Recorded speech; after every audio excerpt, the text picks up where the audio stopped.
Shalom, puji nama Tuhan. Bapak Ibu jemaat yang sama dikasihi Tuhan, kita patut bersyukur kepada Tuhan di mana berkat penyertaan-Nya yang luar biasa, kita masih diberikan kesempatan pada minggu ini untuk datang beribadah kepada Tuhan.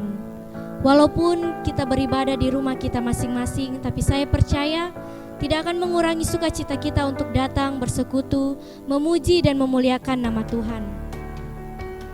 Memulaikan ibadah kita, jemaat bangkit berdiri. Marilah kita mengarahkan hati kita kepada Tuhan untuk memulai ibadah ini sebagaimana firman Tuhan berkata, "Bersorak-soraklah bagi Tuhan, hai seluruh bumi. Beribadahlah kepada Tuhan dengan sukacita. Datanglah ke hadapan-Nya dengan sorak-sorai. Ketahuilah bahwa Tuhanlah Allah. Dialah yang menjadikan kita dan punya Dialah kita, umat-Nya dan kawanan domba gembalaannya. Masuklah melalui pintu gerbang-Nya dengan nyanyian syukur, ke dalam pelataran-Nya dengan puji-pujian. Bersyukurlah kepada-Nya dan pujilah nama-Nya, sebab Tuhan itu baik. Kasih setia-Nya untuk selama-lamanya, dan kesetiaan-Nya tetap turun-temurun." Untuk meresponi panggilan ibadah kita pada pagi hari ini, mari kita memuji Tuhan dengan pujian PPK nomor 21, Kasih Allah.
Nats pembimbing kita pada pagi hari ini terambil dari 1 Petrus 2 ayatnya yang ke-9. "Tetapi kamulah bangsa yang terpilih, imamat yang rajani, bangsa yang kudus, umat kepunyaan Allah sendiri, supaya kamu memberitakan perbuatan-perbuatan yang besar dari Dia yang telah memanggil kamu keluar dari kegelapan kepada terang-Nya yang ajaib." Amin. Marilah kita menenangkan hati dan pemikiran kita. Kita masuk dalam saat teduh.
Jemaat yang kekasih di dalam Tuhan, ibadah kita pada saat ini dikuduskan dan dimulai dengan pengakuan bahwa pertolongan kita adalah di dalam nama Tuhan yang menciptakan langit dan bumi, yang kasih setianya kekal selama-lamanya, dan yang tidak meninggalkan perbuatan tangannya.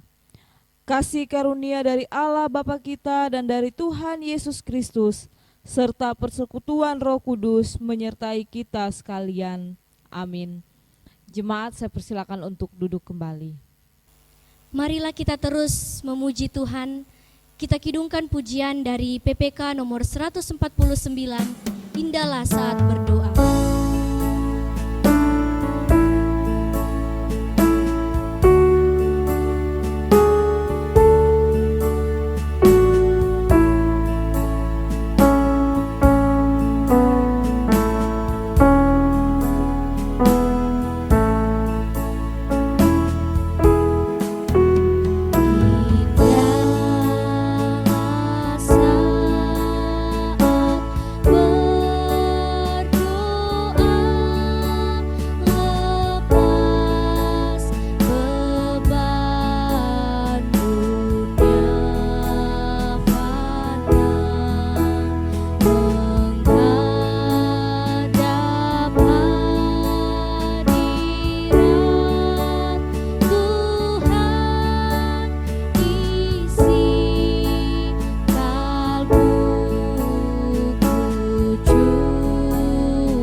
Bapak Ibu jemaat yang sama dikasihi Tuhan, kita bangkit berdiri, kita akan bersama-sama mengikrarkan pengakuan iman rasuli.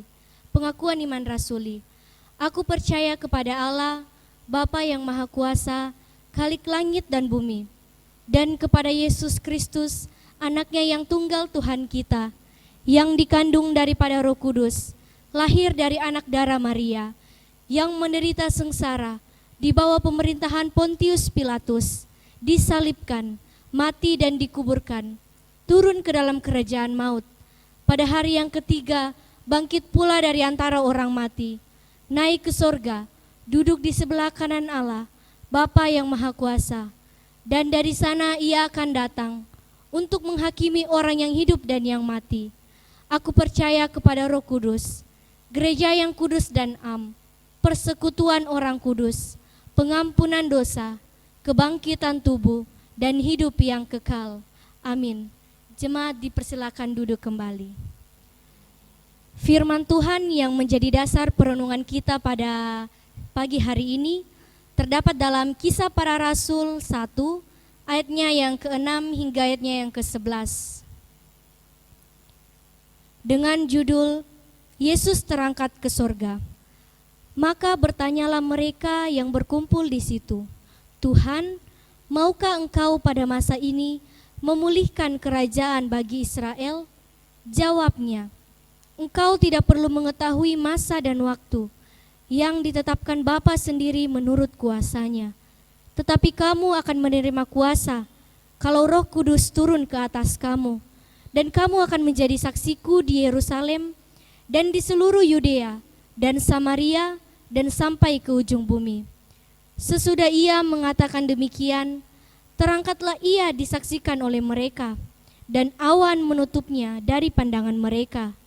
Ketika mereka sedang menatap ke langit waktu ia naik itu, tiba-tiba berdirilah 2 orang yang berpakaian putih dekat mereka, dan berkata kepada mereka, Hai orang-orang Galilea, mengapakah kamu berdiri melihat ke langit?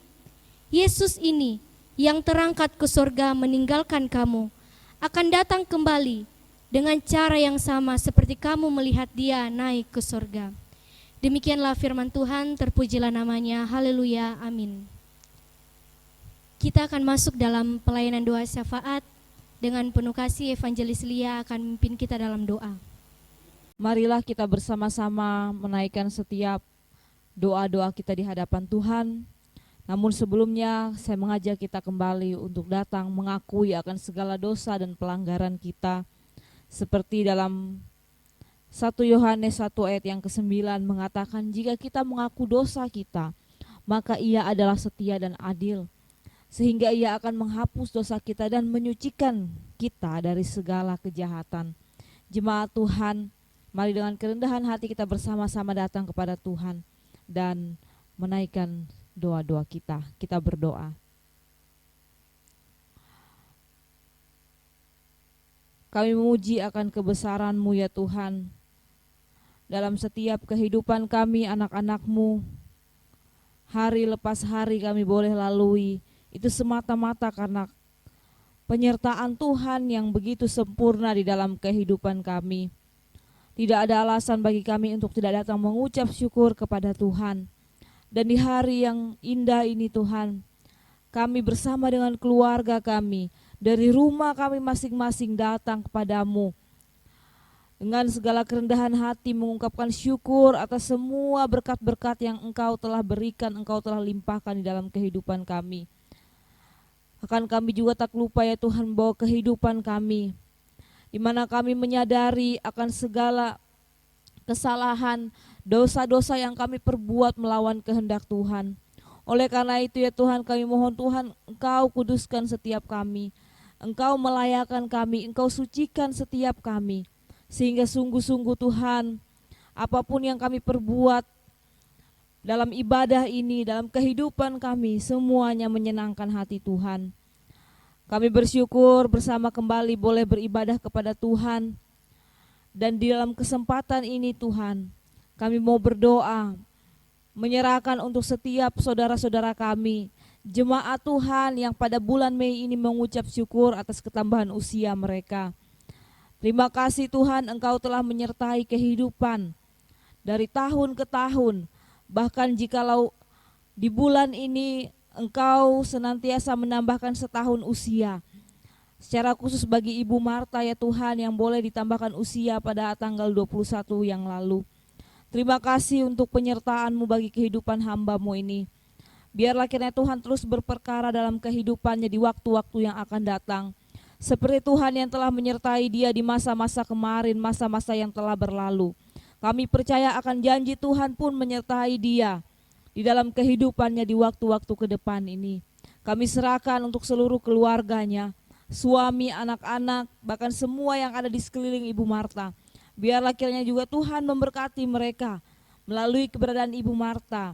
Mereka menerima berkat yang daripada Tuhan. Terima kasih Tuhan, bahkan mungkin jemaat yang lain dan juga anak-anak sekolah minggu yang kami tidak sebutkan satu persatu namanya, yang dimana mereka mengucap syukur karena ketambahan usia. Biarlah kiranya berkat Tuhan beserta selalu dengan mereka. Terima kasih ya Tuhan, di dalam kesempatan yang indah ini kami terus mau berdoa, menyerahkan untuk setiap jemaat-Mu dalam keluarga masing-masing, rumah tangga masing-masing. Biarlah kiranya Tuhan juga yang menjadi pusat di tengah kehidupan keluarga rumah tangga kami. Kami berdoa untuk setiap suami, bahkan juga untuk istri dan anak-anak. Biarlah Tuhan dalam kehidupan kami sekalian ada kasih Kristus yang mengikat kami, sehingga kami boleh merasakan sukacita damai sejahtera di tengah keluarga, karena Engkau Allah satu-satu yang mengaruniakannya bagi kami. Kami berdoa untuk hubungan antara suami dan istri, hubungan orang tua dan anak, bahkan seluruh keluarga-keluarga yang lain. Biarlah kiranya juga ya Tuhan, Engkau juga yang terus memberkati semua jemaat-Mu, sehingga ada persekutuan yang indah di antara kami.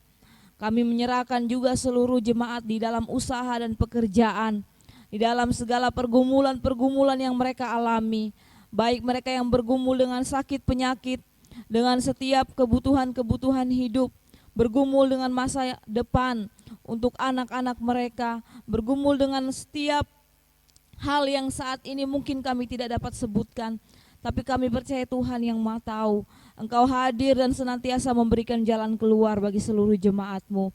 Kami teringat akan beberapa anak-anak remaja yang akan mendaftarkan diri ke universitas tujuan mereka.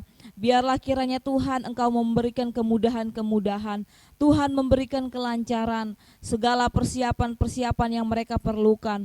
Biarlah Tuhan juga yang akan menolong mereka, berikan mereka kesehatan, kekuatan, hikmat yang daripada Tuhan, sehingga apa yang mereka cita-citakan senantiasa dapat terjadi, terwujud, itu semua karena campur tangan Tuhan. Terima kasih Tuhan Yesus.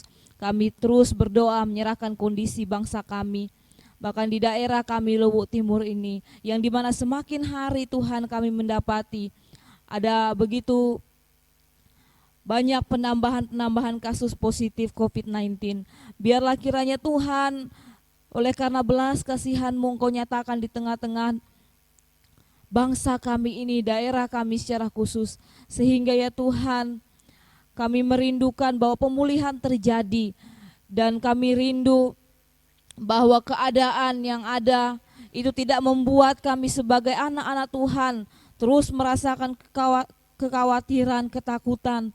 Tapi ya Tuhan, di tengah kondisi yang ada, kami tetap mau percaya kepada Tuhan dan tetap juga waspada atas setiap hal yang terjadi di sekeliling kami. Mampukan kami untuk memiliki kepekaan, kesadaran, untuk bersama-sama menjaga satu dengan yang lainnya, agar ya Tuhan, melalui keberadaan kami juga, kami dapat menjadi berkat, bukan menjadi batu sandungan bagi banyak orang. Terima kasih Tuhan Yesus, inilah yang menjadi doa kami. Kami serahkan seluruh kehidupan kami, jemaat-Mu. Kami yang menaikkan setiap pergumulan dari rumah kami masing-masing, kami percaya Tuhan yang senantiasa menyendengkan telinga-Mu untuk mendengar dan menjawab doa-doa kami. Dan kami akan mengakhiri doa ini dengan menaikkan doa Bapa kami yang sudah Tuhan ajarkan kepada kami sekalian. Bapa kami yang di surga, dikuduskanlah nama-Mu, datanglah kerajaan-Mu, jadilah kehendak-Mu di bumi seperti di surga. Berikanlah kami pada hari ini makanan kami yang secukupnya, dan ampunilah kami akan kesalahan kami, seperti kami juga mengampuni orang yang bersalah kepada kami. Dan janganlah membawa kami ke dalam pencobaan, tetapi lepaskanlah kami daripada yang jahat, karena Engkau-lah yang empunya kerajaan dan kuasa dan kemuliaan sampai selama-lamanya. Hormat diberi bagi Bapa, Anak, dan Roh Kudus, dari mula sampai sekarang dan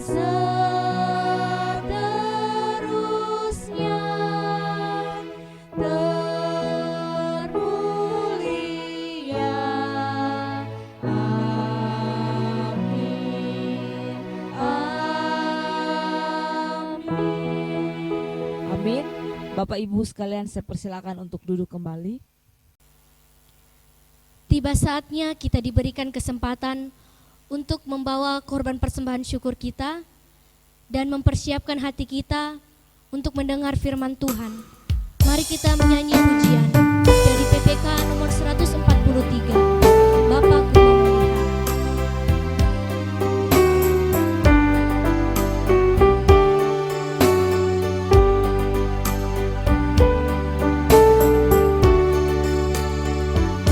Kepada Allah aku berharap, di darat atau di laut yang gelap, setiap saat waktu penat, Bapa surgawi memeliharaku. Aku berharap akan Tuhanku, di ngarai atau dalam laut mendung. Ku tak gentar, ya tak ingkar, Bapa surgawi memeliharaku.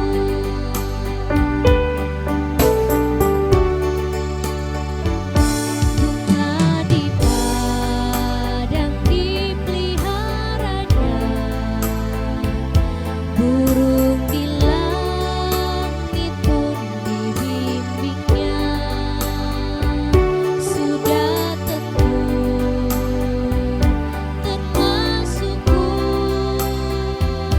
Bapa surgawi memeliharaku. Jemaat sejemput bangkit berdiri. Aku berharap akan Tuhanku, di ngarai atau dalam laut mendung.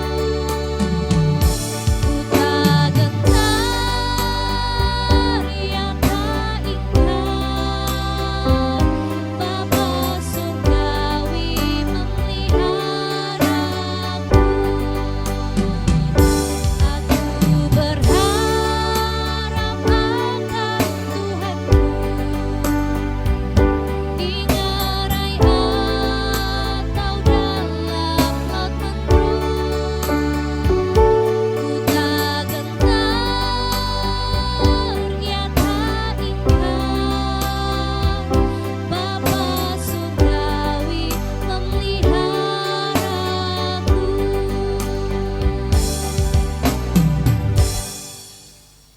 Saya persilakan kepada penginjilia untuk menyampaikan uraian firman Tuhan. Mari kita kembali berdoa untuk persembahan yang sudah kita berikan dan juga persiapan untuk menyambut firman Tuhan. Kita satu di dalam doa.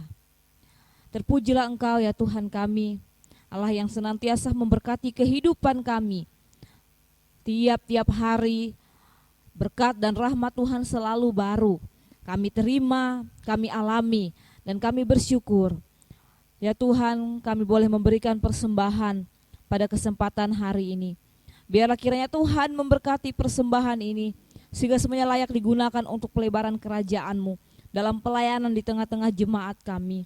Terima kasih Tuhan, kami juga berdoa, menyerahkan untuk waktu di mana kami akan merenungkan firman-Mu. Kami mohon kuasa yang daripada Tuhan, Roh Kudus menerangi hati dan pikiran kami, sehingga firman-Mu kembali mengingatkan kami bagaimana kami harus hidup sesuai dengan apa yang Tuhan mau. Dan kerinduan kami boleh menjadi berkat karena kami menjadi pelaku-pelaku firman. Tolonglah setiap kami ya Tuhan, berfirmanlah Engkau, pakailah hamba-Mu yang terbatas ini sehingga Tuhan melalui apa yang hamba sampaikan itu boleh menjadi berkat bagi banyak orang. Dalam nama Tuhan Yesus kami berdoa dan mengucap syukur. Amin. Shalom. Puji nama Tuhan. Bapak Ibu jemaat Tuhan di mana saja berada, kita bersyukur jikalau hari ini kita kembali boleh beribadah bersama-sama dan juga memuji Tuhan, dan terlebih ada waktu bagi kita untuk merenungkan firman Tuhan. Kita telah membaca bersama-sama firman Tuhan tadi dalam Kisah Rasul pasal yang pertama ayat yang ke-8. Masih berkaitan dengan peristiwa kenaikan Tuhan Yesus Kristus. Jemaat Tuhan, dalam dunia bisnis, iklan atau promosi itu memegang peranan penting. Jikalau suatu produk dia memiliki kualitas yang baik, produk itu bermutu, tetapi bila tidak pernah diiklankan atau dipromosikan, maka produk tersebut akan lambat lakunya atau bahkan tidak laku karena tidak dikenal. Tetapi jikalau promosi produk itu dilakukan dengan gencar, maka tidak mustahil produk itu akan cepat laku. Injil itu adalah kabar baik, kabar keselamatan yang diberikan berdasarkan anugerah Tuhan semata-mata. Sehingga Injil sangat penting untuk disaksikan. Bukankah kerinduan kita? Banyak orang mendengarkan akan Injil, banyak orang menerima berita keselamatan. Seperti produk tadi yang saya katakan, bahwa promosi itu memegang satu peranan yang sangat penting. Nah, jemaat yang kekasih di dalam Tuhan, dalam hal ini kita akan merenungkan bagaimana kita mempromosikan Injil atau menyaksikan Injil di dalam kehidupan kita di tengah-tengah dunia ini. Tahun ini kita merenungkan tema di dalam gereja kita, yaitu menjadi gereja yang misioner. Dan ada beberapa hal yang telah kita renungkan dalam beberapa bulan yang lalu untuk sampai pada tema tersebut. Kita belajar bersama tentang pentingnya pribadi yang diubahkan. Kita belajar bagaimana pentingnya menjadi pribadi yang misioner. Lalu kemudian belajar tentang pentingnya menjadi keluarga yang misioner. Dan yang terakhir, menjadi gereja yang misioner sesuai dengan tujuan kita. Hari Kamis yang lalu kita memperingati hari kenaikan Tuhan Yesus ke surga. Sebelum Yesus naik ke surga, kita semua tahu bahwa Ia memberikan amanat pada para murid-murid di dunia ini untuk menjadi saksinya. Dan hari ini saya mengajak kita sekalian untuk merenungkan tema menjadi gereja yang bersaksi. Nah, untuk menjadi gereja, untuk mengerti tema ini, maka kita akan membahas dalam 3 pertanyaan. Yang pertama, apa yang dimaksud dengan gereja yang bersaksi? Yang kedua, bagaimana gereja bersaksi? Dan yang ketiga, di mana gereja bersaksi? Yang pertama, Bapak Ibu yang kekasih di dalam Tuhan, apa yang dimaksud dengan gereja yang bersaksi? Sejak dari sekolah minggu, bahkan di dalam kelas katekisasi, bagi kita yang mengikuti kelas katekisasi, bahkan juga di dalam perenungan-perenungan firman Tuhan, di dalam khotbah, kita mungkin sebagai jemaat telah berulang-ulang kali mendengar tentang pengertian gereja yang sebenarnya.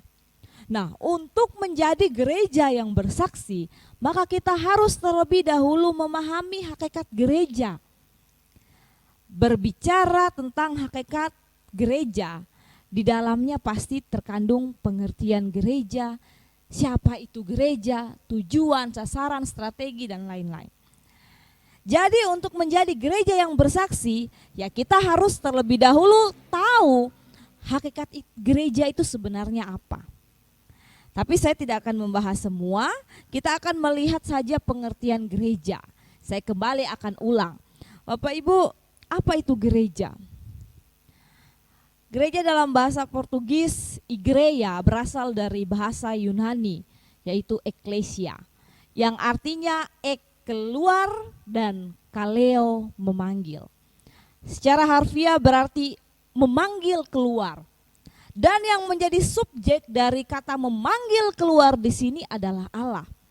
Sehingga di dalam nats pembimbing tadi kita menemukan tentang pengertian gereja, yaitu pengertian dari eklesia adalah persekutuan dari orang-orang yang dipanggil keluar dari kegelapan masuk ke dalam terangnya yang ajaib. Kekristenan memahami bahwa gereja bukanlah sebatas gedung atau tempat, melainkan orangnya. Tetapi seringkali kita memahami dan merujuk gereja sebagai tempat umat bersekutu, bukan persekutuan umat itu sendiri. Yang pasti di mana ada umat bersekutu, di mana ada orang percaya kepada Kristus dan bersekutu di dalam Kristus, itulah gereja yang sebenarnya. Sehingga saat ini pun sebagai contoh bahwa ketika kita tidak dapat bersama-sama beribadah di gereja yang adalah gedung yang dimana sering kali kita beribadah setiap minggu, itu tidak menjadi satu hal yang perlu dipermasalahkan. Karena seperti yang tadi saya katakan, bahwa di mana ada umat bersekutu, di mana kita sebagai orang-orang percaya kepada Kristus bersekutu, kita sebagai keluarga-keluarga Kristen yang bersekutu bersama-sama di dalam Kristus, itulah gereja yang sebenarnya. Lewat pengertian gereja, yaitu orang-orang yang dipanggil keluar dari kegelapan menuju terang yang ajaib, kita sebenarnya bisa mengerti bahwa ketika kita menyebut diri kita ini gereja, kita sadar bahwa kita adalah orang-orang yang telah diselamatkan oleh Tuhan dari gelap dan hidup di dalam terang. Itu artinya kita sekarang seharusnya menjalani hidup yang telah diubahkan tersebut. Tanda orang yang telah menerima keselamatan yaitu hidupnya telah diubahkan. Hidupnya mengalami perubahan. Jika kita yang adalah gereja Tuhan betul-betul memahami ini, maka tentunya kita bisa disebut sebagai gereja yang bersaksi. Saat kita menjalani hidup yang telah diubahkan, sesungguhnya kita itu sedang bersaksi. Memahami keberadaan gereja itu sendiri sudah menjadi saksi.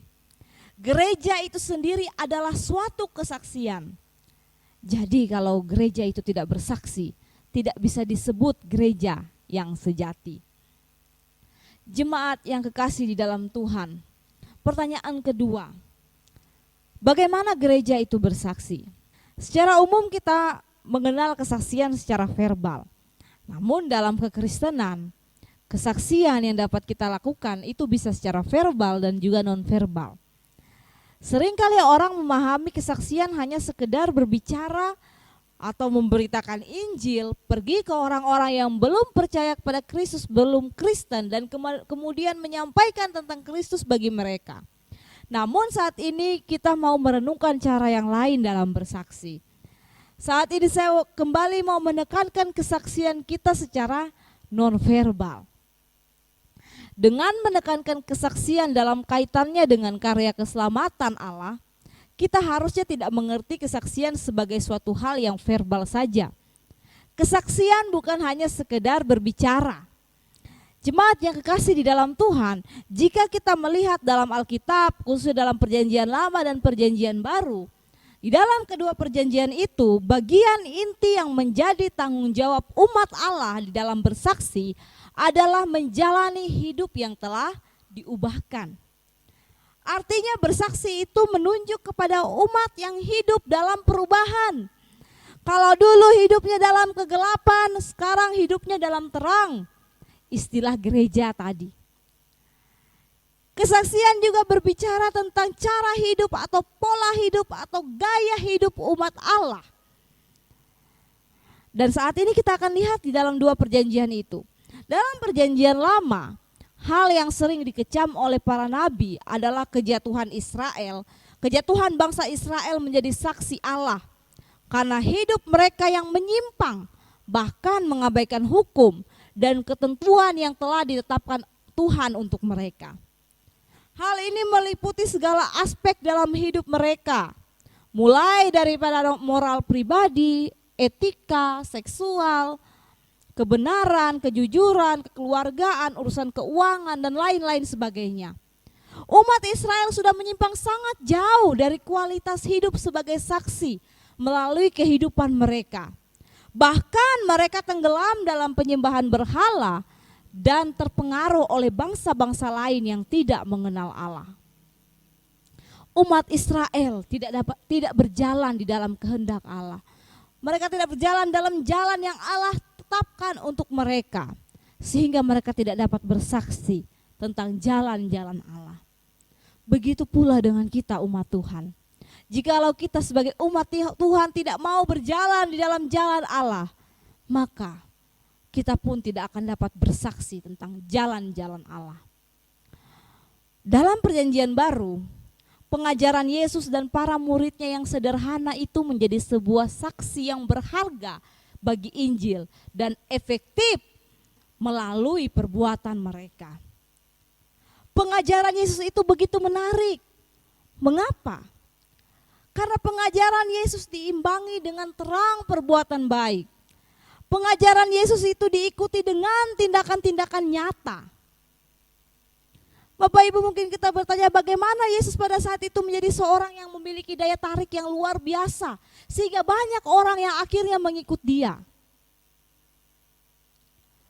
Tentu jawabannya kita tahu, bahwa ketika Yesus mendapati ada orang yang sakit, dia menyembuhkan. Saat Yesus mendapati ada orang yang kelaparan, ia memberi mereka makan. Saat ada orang yang berduka, ia memberi penghiburan.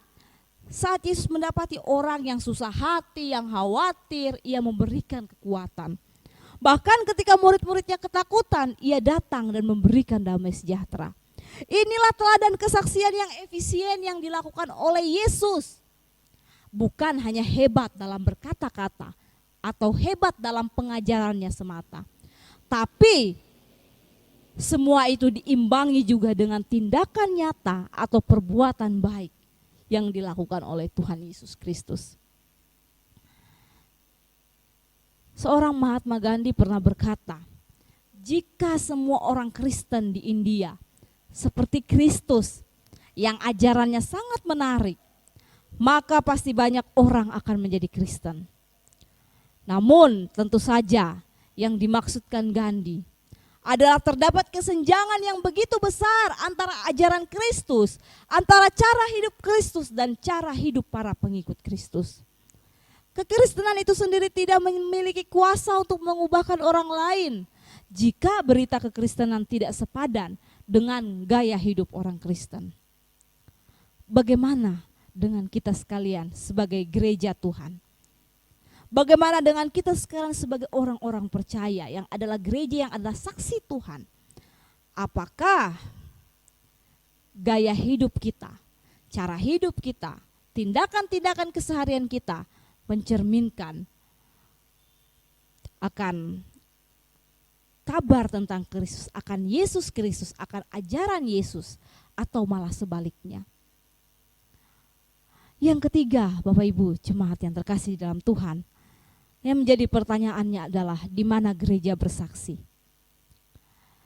Kita perlu mengingat sekali lagi, di sini kita memahami gereja bukan hanya sebagai gedung, tapi dalam arti yang sebenarnya, yaitu kita sebagai persekutuan umat Allah yang ada di dalamnya.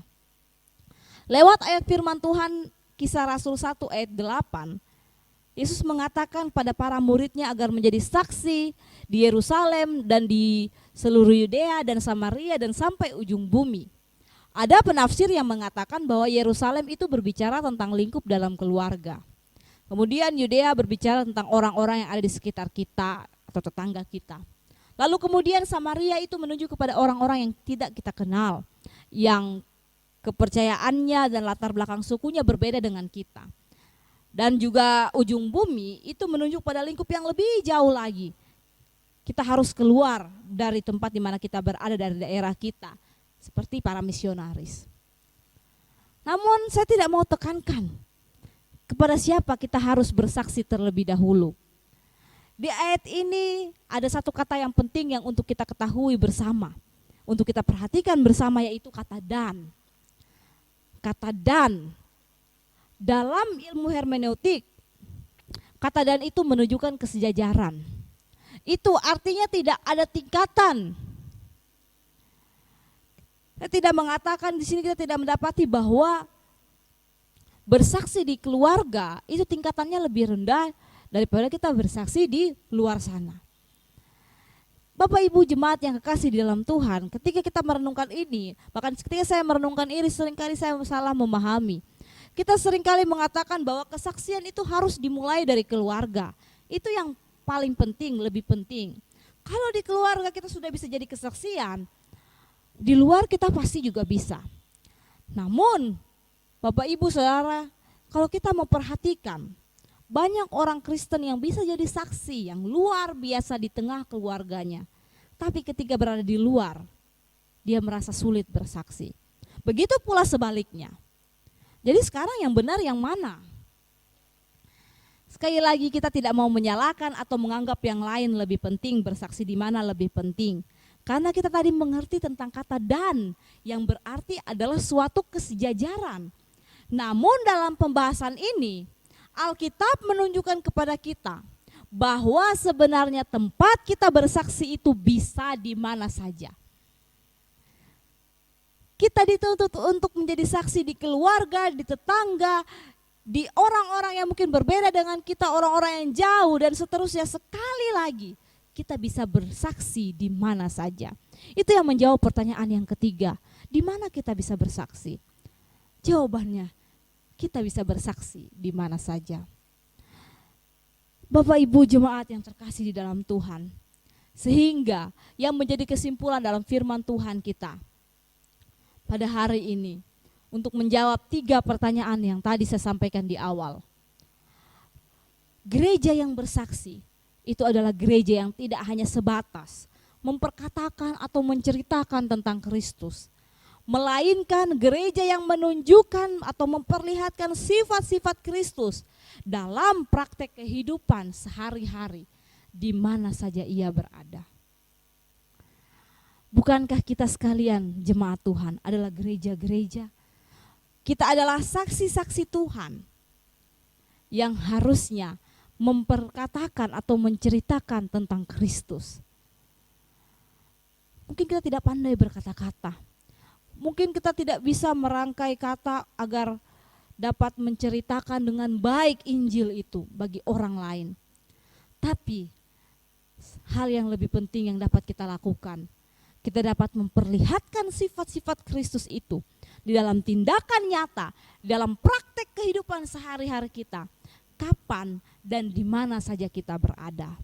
Biarlah kiranya lewat firman Tuhan hari ini, itu meneguhkan kita sekalian sebagai anak-anak Tuhan, sebagai saksi-saksi Tuhan, untuk menjadi berkat di mana saja kita berada, untuk dapat menghidupi kehidupan yang telah diubahkan, sehingga kita dapat menceritakan tentang Kristus di dalam kehidupan kita setiap harinya dan menjadi berkat bagi banyak orang.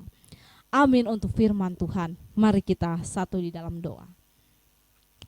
Kami bersyukur ya Tuhan, jika Tuhan terus mempercayakan bagi kami suatu tugas yang mulia, tanggung jawab untuk kami menjadi saksi-Mu, menceritakan akan Engkau di tengah-tengah dunia ini.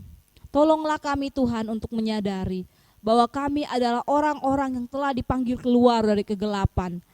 Dan sekarang kami hidup dalam terang yang ajaib, kehidupan yang indah bersama dengan Tuhan, yang harusnya tercermin di dalam kehidupan kami setiap hari, tindakan kami setiap harinya.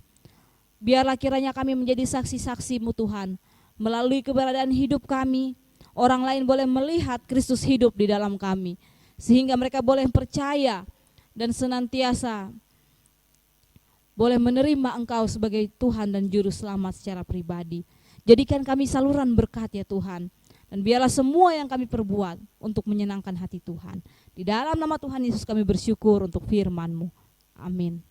Baiklah, sebelum kita berpisah dari tempat ini, kita akan menyaksikan warta jemaat hari ini Minggu 24 Mei 2020.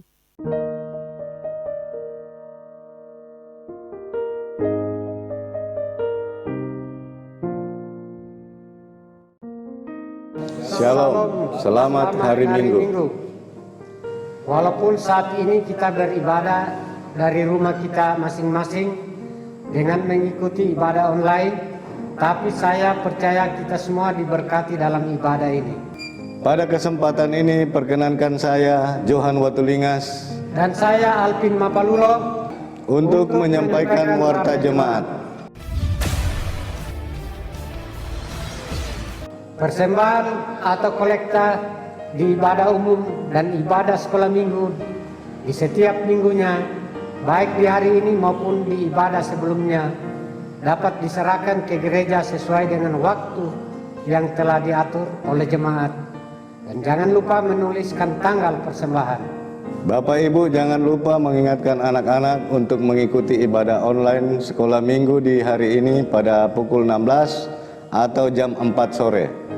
Sebagai keluarga di dalam Tuhan, marilah kita saling mendoakan keluarga di jemaat ini. Senin mendoakan keluarga Bapak Bosman. Selasa mendoakan keluarga Bapak Yelman. Rabu mendoakan keluarga Bapak Weli. Kamis mendoakan keluarga Saudara Hasanuddin. Jumat mendoakan keluarga Bapak Mira. Sabtu mendoakan keluarga Bapak Masehi. Evangelis Hence dan Evangelis Lia akan menyelesaikan pelayanan di GKI Pos PI Mangkutana terhitung tanggal 3 Juni 2020. Atas nama Badan Pengurus dan seluruh jemaat mengucapkan terima kasih untuk pelayanan keluarga Evangelis Hence Uniputi selama ini di GKI Pos PI Mangkutana. Berkaitan dengan hasil keputusan dari Majelis GKI Palopo dan rapat Badan Pengurus GKI Pos PI Mangkutana, jabatan Ketua Guru Sekolah Minggu yang selama ini dijalankan oleh Lause Widyastuti Tumangkeng, dalam waktu ke depan ini akan dijalankan oleh Lause Margareta Tumangkeng. Sedangkan jabatan Sekretaris Komisi Pria dan Wanita, Bapak Henok Muaso, akan dijalankan oleh Ibu Ruth Diana. Jika ada pertanyaan dan permintaan pelayanan serta permohonan dukungan doa, dapat menghubungi kontak HP di bawah ini. Marilah kita terus menjaga kesehatan dan tetap tinggal di rumah. Tapi jika kita mau keluar rumah, jangan lupa memakai masker dan membawa hand sanitizer. Demikian informasi dan seputar pelayanan di Jemaat GKI Pos PI Mangkutana. Saya Bapak Johan Watulingas, saya Alvin Mapalulo, menyampaikan terima kasih atas perhatian dan dukungan dari seluruh jemaat. Salam sehat, Tuhan Yesus memberkati. Sidang jemaat yang kekasih di dalam Tuhan, mari saya mengundang kita untuk bangkit berdiri. Kita akan mengakhiri ibadah ini dengan menaikkan pujian doksologi sebelum menerima berkat Tuhan. Puji Allah Bapa Putra, puji Allah Roh Kudus, ketiganya yang esa, pohon selamat sumber berkat.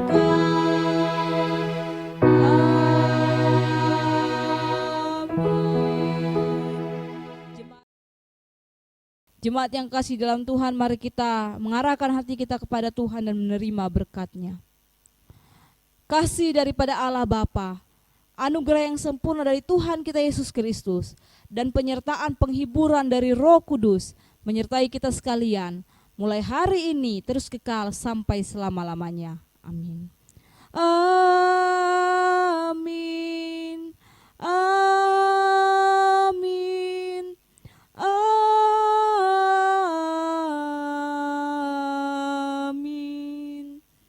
Amin. Amin. Jemaat sekalian, saya persilakan duduk kembali. Silakan mengambil saat teduh. Ibadah kita selesai. Selamat berhari Minggu. Tuhan Yesus memberkati kita semua. Shalom.